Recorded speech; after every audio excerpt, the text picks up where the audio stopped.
अब हम राजा भर्तहरि की तपोभूमि उनकी गुफा के दर्शन करने आए हैं। ये देखो सामने तो राजा भर्तहरि द्वार।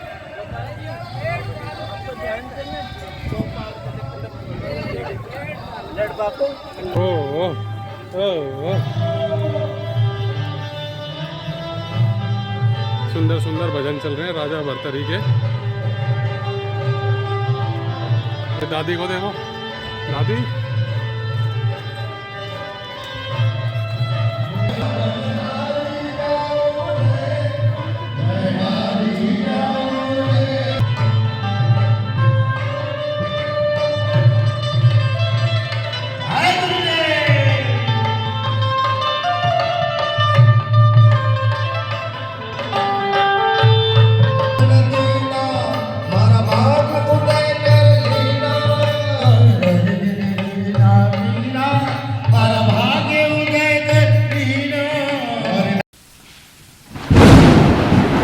भारत के प्रसिद्ध शहर उज्जैन में शिप्रा नदी के किनारे एक गुफा श्रृंखला बनी हुई है। ये गुफाएं लोकप्रिय राजा भर्तहरि से जुड़ी हुई हैं और इन्हें भर्तहरि गुफा के नाम से ही जाना जाता है। साथ ही ये उज्जैन के प्रमुख आकर्षणों में से एक है। इन गुफाओं को करीब 2000 साल पहले राजा विक्रमादित्य के भाई राजा भर्तहरि ने बनवाया था। ये गुफाएं भारतीय शैल कार्तिक वास्तुकला का एक बेहतरीन उदाहरण भी हैं। गुफा के अंदर जाने का रास्ता काफी छोटा है। गुफा के अंत में राजा भर्तहरि की प्रतिमा है। गुफा में भर्तहरि की प्रतिमा के सामने एक धुनी भी है जिसकी राख हमेशा गर्म रहती है। ऐसा भी कहा जाता है कि इस गुफा में मौजूद अलग अलग रास्ते चारों धामों की ओर ले जाते हैं। उज्जैन के महाराजा भर्तहरि के सन्यासी बनने को लेकर कई कथाएं प्रचलित हैं। ये सभी कहानियां उनकी पत्नी पिंगला के इर्द गिर्द घूमती है। जानिए आखिर क्यों राजा भर्तहरि बने सन्यासी। राजा भर्तहरि का गोरखनाथ से गहरा संबंध है। इसी के साथ योगी जी इस गुफा के प्रबंधक भी हैं। ऐसे में हर कोई जानना चाहता है कि आखिर भर्तहरि गुफा में ऐसा क्या खास है। बता दें, बाबा गोरखनाथ के कारण ही राजा भर्तहरि ने अपना राजपाट छोड़कर संन्यास ले लिया था और योगी बनकर अपना जीवन यापन किया था। इसके साथ ही उज्जैन में स्थित इस गुफा में भर्तहरि ने कठोर तपस्या की थी। आइए जानते हैं भर्तहरि गुफा के बारे में रोचक बातें। उज्जैन के महाराजा भर्तहरि के सन्यासी बनने के पीछे कई तरह की कहानियां मौजूद हैं। एक कथा के अनुसार उज्जैन में एक राजा थे, महाराजा गंधर्व सेन, और उनकी 2 पत्नियां थीं। एक पत्नी से उन्हें विक्रमादित्य और दूसरी पत्नी से उन्हें भर्तहरि पुत्र के रूप में प्राप्त हुए थे। गंधर्व सेन के बाद उज्जैन का राजपाट राजा भर्तहरि को मिला क्योंकि वे बड़े थे।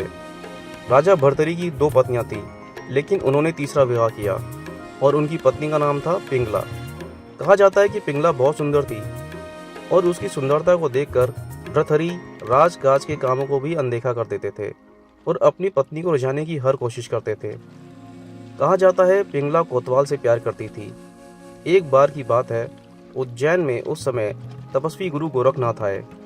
जब वे दरबार पहुंचे तो भर्तहरि ने उनकी खूब अच्छी तरह से आदर सत्कार किया। यह देखकर गोरखनाथ अति प्रसन्न हो गए। उन्होंने भर्तहरि को एक फल दिया और बताया कि इस फल को खाने से वह सदैव जवान बने रहेंगे। इस फल को भर्तहरि ने पिंगला को दिया, लेकिन पिंगला ने वह फल खुद नहीं खाया बल्कि अपने प्रेमी कोतवाल को दे दिया। कोतवाल एक वेश्या से प्रेम करता था और उसने वह चमत्कारी फल उसे दे दिया ताकि वेश्या सदैव जवान और सुंदर बनी रहे। ऐसे में वेश्या ने फल लेने के बाद सोचा कि अगर ये फल खा लेगी तो हमेशा जवान और सुंदर रहेगी। ऐसे में उसे ये गंदा काम हमेशा करना होगा। यह सोचकर कि फल की सबसे ज़्यादा ज़रूरत राजा भर्तहरि को है, जिससे वह हमेशा जवान और सुंदर बने रहे और अपनी प्रजा का हमेशा ख्याल रखें। यह सोचकर वेश्या ने चमत्कारी फल राजा को दे दिया। जैसे ही राजा भर्तहरि ने उस फल को देखा, वे अचंभित हो गए। तब राजा ने वेश्या से पूछा कि यह फल उसे कहाँ से प्राप्त हुआ। वेश्या ने बताया कि यह फल उसे कोतवाल ने दिया है। भर्तहरि ने कोतवाल को बुलवा लिया। कोतवाल ने बताया कि यह फल उसे रानी पिंगला ने दिया है। इसके बाद राजा को पूरी सच्चाई के बारे में पता चल गया। वह समझ गए कि उनकी तीसरी पत्नी पिंगला उन्हें धोखा दे रही थी। पत्नी की इस धोखे से भर्तहरि के मन में वैराग्य जाग गया और वे अपना संपूर्ण राज अपने छोटे भाई राजा विक्रमादित्य को सौंपकर उज्जैन की एक गुफा में आ गए और यहाँ करीब 12 सालों तक उन्होंने तपस्या की। राजा भर्तहरि की 12 वर्षों की कठोर तपस्या को देखकर देवराज इंद्र भी भयभीत हो गए।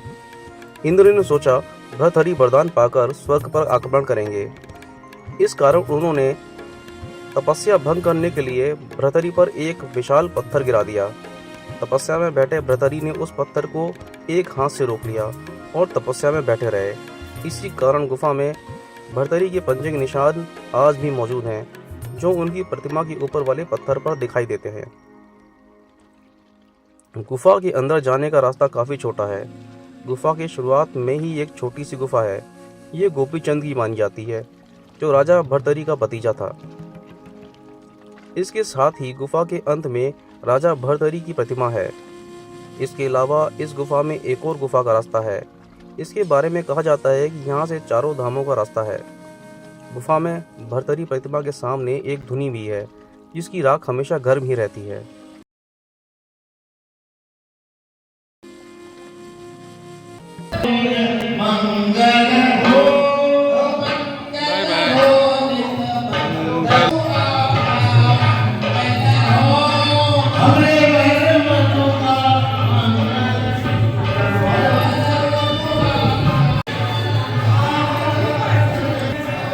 जय करो।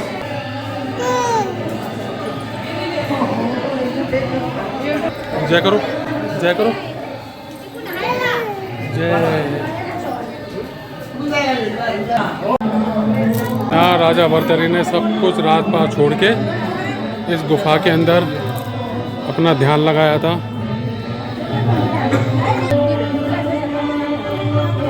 जय हो, जय हो। बहुत छोटी गुफा है भाई। जय हो राजा भर्तहरि।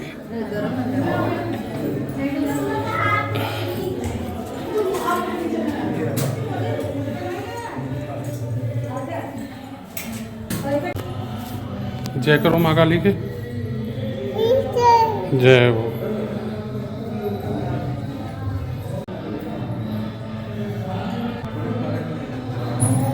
हाँ, चलो चलो ज्येष्ठा।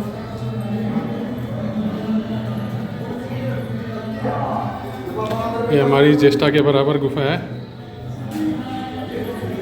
अब हम भी झुककर इसके अंदर दर्शन करेंगे। ओह,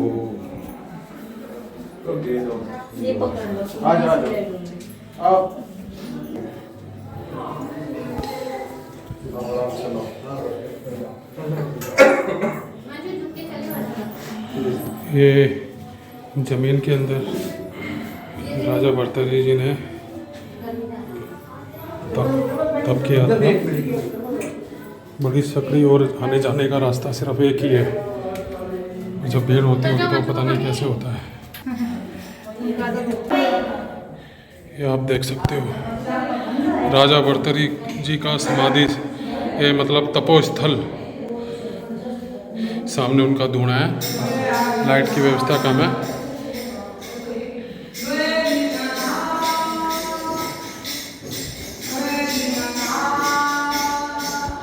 यहाँ भगवान विष्णु ने राजा भर्तहरि जी को दर्शन दिए थे। जय हो राजा भर्तहरि। जय हो बाबा।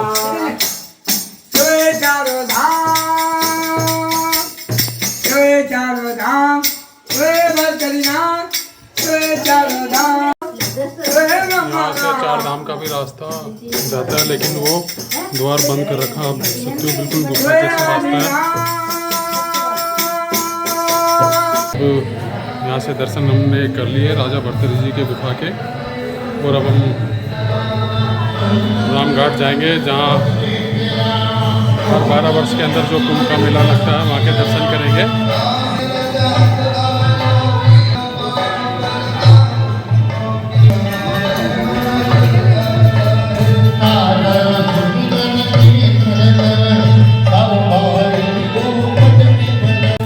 ज्येष्ठा ने यहाँ से घंटी खरीदी है। ज्येष्ठा ने भी यहाँ पर भर्तहरि मंदिर के बाहर खरीदारी कर ली है।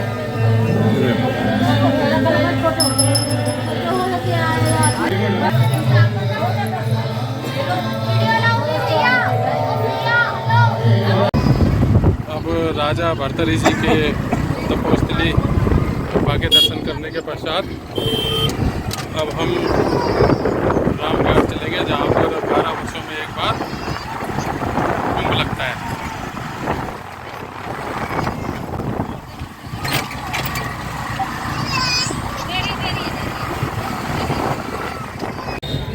ज्येष्ठा, अब हमने सारा दिन से हमने यहाँ पे घूम लिया है, ठीक है ना?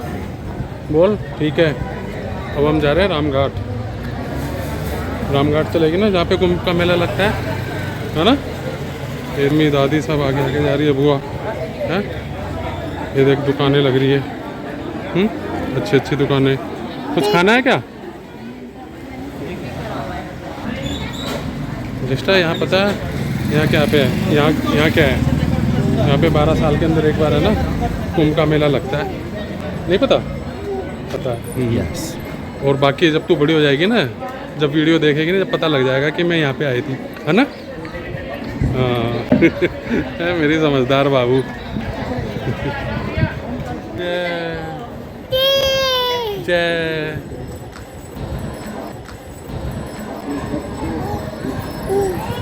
हाँ हवा चल रही है, हवा जोर जोर से ठंडी ठंडी हवा चल रही है। ओ मम देखो कितना सारा। ओ जय ज्येष्ठा देखो मम, कितना सारा मम। ये देखो ओ मम, है ना?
ज्येष्ठा को एक खिलौना दिख गया दूर से ही, और भागे भागे यहाँ पर आ गई खिलौना लेने के लिए।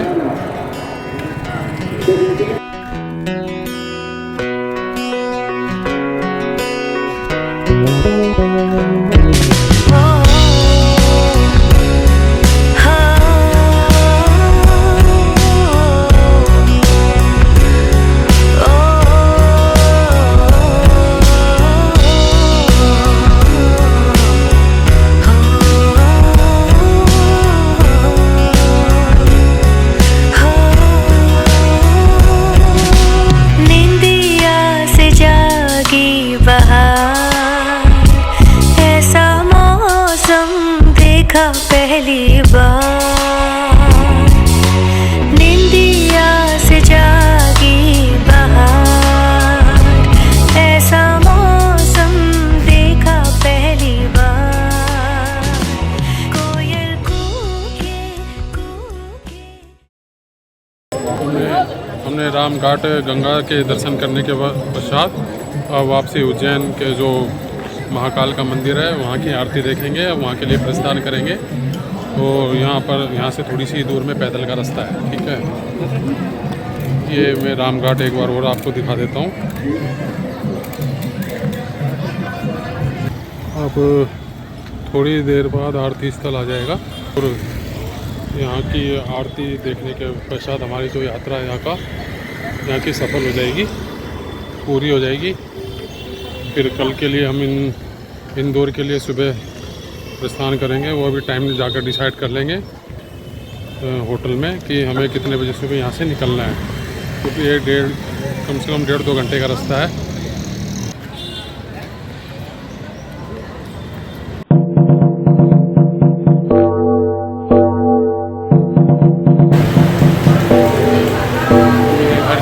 मंदिर के दर्शन हमने कर लिए हैं। उसके पश्चात अभी आरती देखेंगे।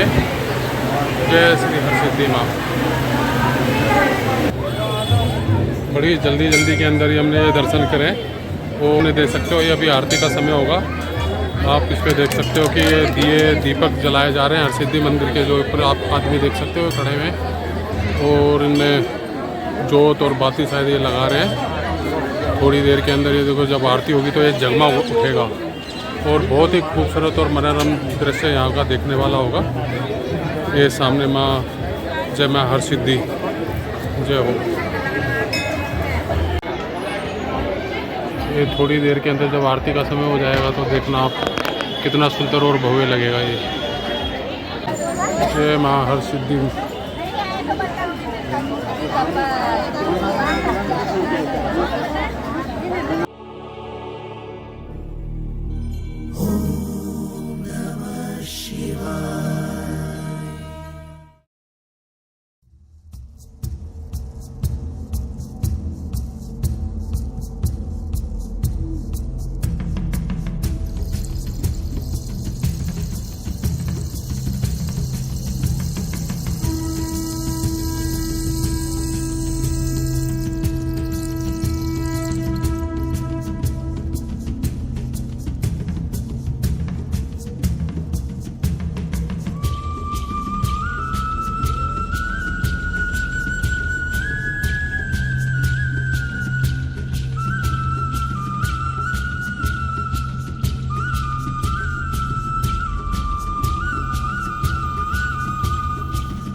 आप देख सकते हो कितना खूबसूरत ये कि लो आरती के लिए जो जल रही है, और बड़ा ही मनमोहक और खूबसूरत जो दृश्य नज़र आ रहा है। ये मेरे पीछे ये पूरा दियो का ये जल चुका है, और अब यहाँ की यात्रा हमारी आज समाप्त हो जाएगी, और कल हम इंदौर के लिए प्रस्थान करेंगे। जय हो भोलेनाथ।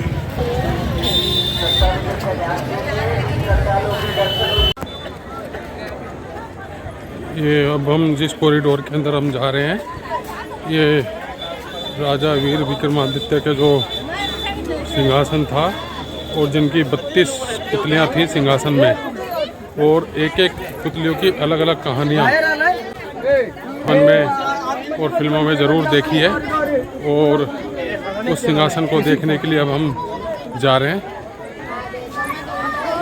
रात का समय हो गया, रोशनी और बहुत ही खूबसूरत लाइटों के अंदर ये प्रांगण नज़र आ रहा है, और सामने बिल्कुल वीर विक्रमादित्य का सिंहासन और उनकी मूर्त साफ नज़र आ रही होगी वीडियो के अंदर। अभी नज़दीक से जब जाएंगे तो हम आपको दिखाएंगे।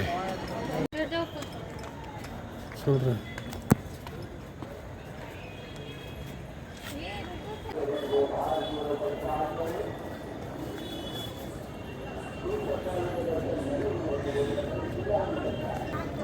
ये बहुत ही खूबसूरत और विशाल महाराजा विक्रमादित्य है, और ये इनके बारे में नीचे लिखा हुआ है, आप देख सकते हैं। और ये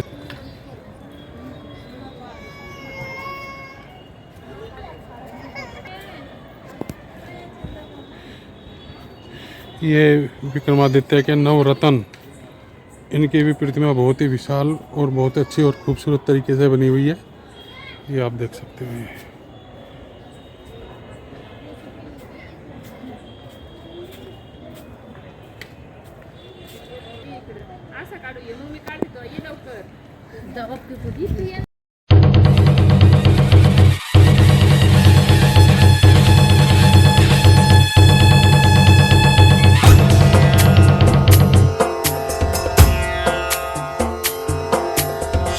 लाल चढ़ायो अच्छा गजमुख को, जोंदिल लाल विराजे सुत गौरी हर को, हाथ लिए गुड़ लड्डू साई सुरवर को, महिमा कहे न जाए लागत हूँ पद को। जय देव जय देव जय जय जी गणराज विद्या सुखदाता, धन्य तुम्हारो दर्शन मेरा मन रमता। जय देव जय देव।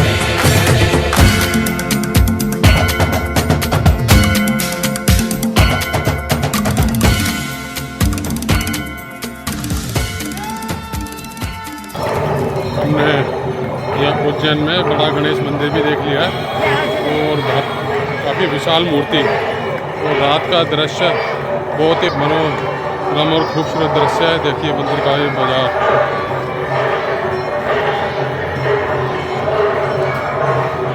अब हम रात्रि का डिनर कर लेंगे।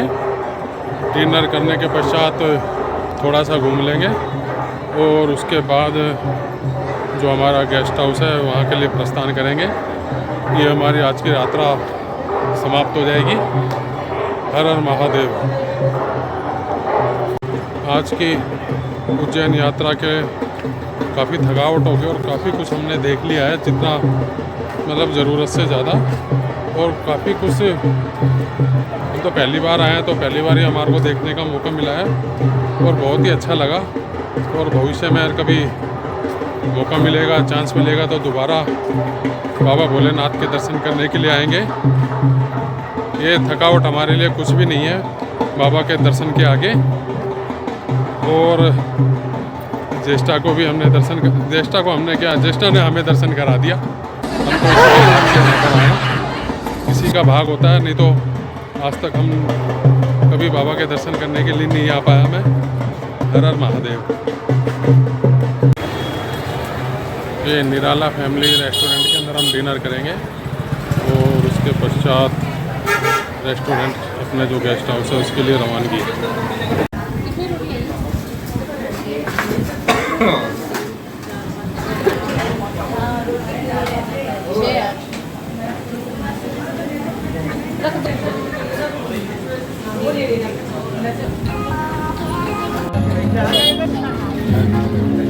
ज्येष्ठा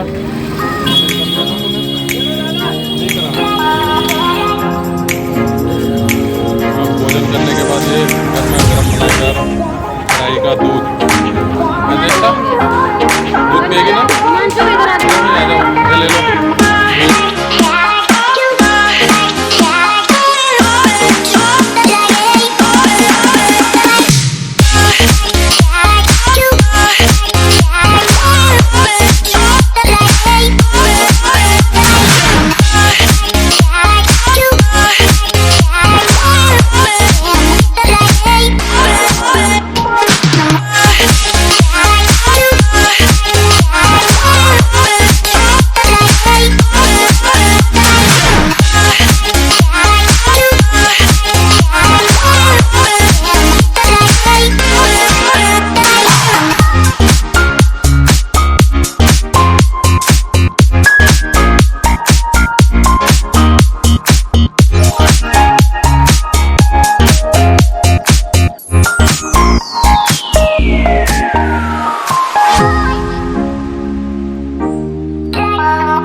आज की हमारी यात्रा उज्जैन की समाप्त हुई। हाँ यहाँ समाप्त हो रही है। अब कल हम सुबह ओंकारेश्वर के लिए निकलेंगे इंदौर में। और अभी कुछ पता नहीं है कि भाई हम ट्रेन से जाएंगे, बस से जाएंगे या कैसे जाएंगे, है ना। ये हमें रात को ही डिसाइड करना पड़ेगा। हर हर महादेव। और ये हमारी आज की यात्रा को हम यहाँ पर समापन करेंगे थोड़ी देर के अंदर।